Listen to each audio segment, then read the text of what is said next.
اعوذ باللہ من الشیطان الرجیم، بسم اللہ الرحمن الرحیم۔ ناظرین کرام السلام علیکم۔ آج کی نشست میں انشاءاللہ سورہ الانعام کی آیات 159 سے لے کے 165 تک، جی ہاں 159 to 165، یعنی آج سورہ الانعام انشاءاللہ ہم مکمل کر لیں گے۔ ان آیات کی تلاوت ہوگی اور پھر سید ابو العلا مودودی کے تفہیم القرآن سے ان آیات کا ترجمہ، اور پھر انتہائی آسان اردو میں عمومی مفہوم پہ مبنی اپنا منظوم ترجمہ اور اس کا خلاصہ پیش کروں گا۔ انتہائی اہم آیات ہیں، اس آیت کے شروع میں بھی اور آخری آیت بہت ہی اہم ہے، اس لیے آپ کی توجہ مطلوب ہے۔ شروع کرتا ہوں اللہ کے نام سے، بڑا مہربان نہایت رحم فرمانے والا ہے۔ ان الذین فرقوا دینہم وکانوا شیعا لست منہم فی شیء انما امرہم الی اللہ ثم ینبئہم بما کانوا یفعلون۔ جن لوگوں نے اپنے دین کے ٹکڑے ٹکڑے کر دیے، اللہ تعالیٰ کو اس وقت بھی پتہ تھا کہ فرقے بنیں گے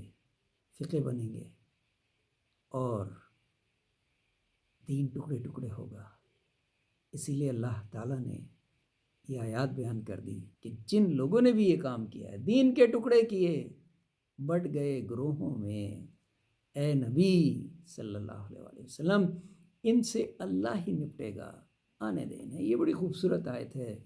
اللہ تعالیٰ نے صاف صاف اپنے نبی کو کہا کہ آپ ہلکان نہ ہوں، میں انہیں جانتا ہوں جنہوں نے دین کے ٹکڑے کیے اور گروہوں میں بٹ گئے۔ رب دے گا نیکی کا صلہ لیکن لے گا برائی کا حساب۔ میں نے کچھ عرصے پہلے بھی کہا تھا، اللہ بے نیاز ہے، دیتا بے حساب ہے، بندہ بے لگام ہو تو لیتا پھر حساب ہے۔ اللہ تعالیٰ نے ان آیات میں ایگزیکٹلی یہی بات کی ہے کہ رب دے گا نیکی کا صلہ لیکن لے گا برائی کا حساب۔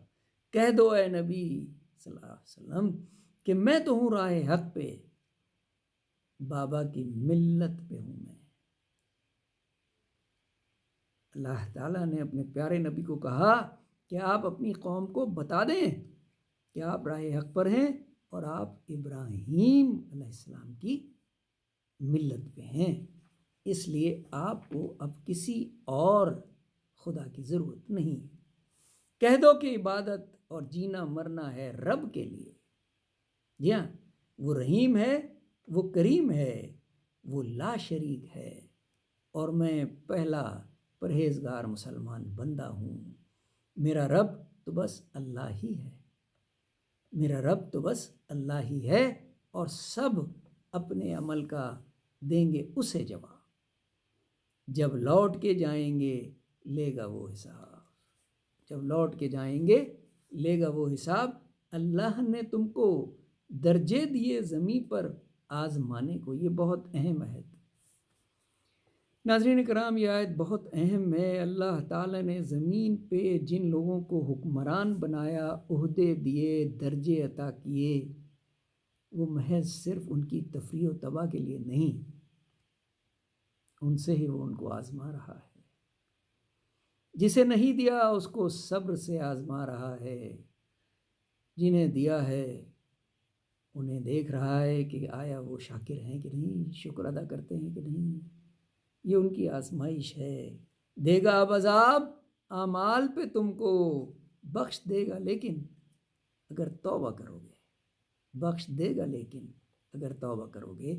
اس لیے میں نے عرض کیا تھا کہ آخری آیت بہت اہم ہے۔ اللہ تعالیٰ نے ہمیں زمین پہ محض گھومنے پھرنے کھانے پینے کے لیے نہیں بھیجا، اپنی ہدایات پہ عمل کرنے کے لیے بھیجا ہے، اور اسی سے ہمارا امتحان لے رہا ہے۔ یاد رکھیے علیین اور سجین میں سب کچھ لکھا جا رہا ہے۔ اللہ تعالیٰ نے 12 حکم دیا، اپنے اعمال ٹھیک کر لو، اس کے بعد تمہیں فکر کرنے کی ضرورت ہے۔ صدق اللہ العظیم۔ الحمدللہ۔